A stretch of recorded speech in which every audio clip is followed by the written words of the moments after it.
Ko darīt pavasarī mežā dzīvojošam dīvainim? Iet rāgot! Jā, ragošana var būt ļoti ienesīgs hobijs. Šī ir trofeja. Šādu pārobežai nedrīkst vest. Šie ir daži pagājušā gada atradumi. Alnis, ziemeļbriedis. Un, jā, ja pat viena puse būtu brūna no šī bet mazrusiņa, šim ragam būtu augstāka vērtība tirgu, lai viņu tā kā pārdotu.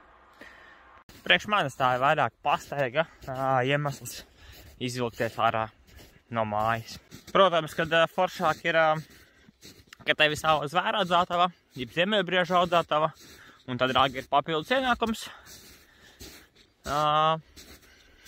Bet man tādas nav. Un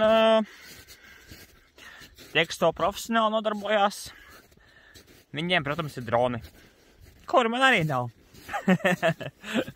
Izgatavo ļoti daudz zāles, graznumlietiņas un mēbeles. Šeit zemē būtu raks, līdz nākamajai vasarai diez vai viņš paliktu, jo viņu apēdīs. Truši, zaķi, baktērijas, garšīgi viņš ir.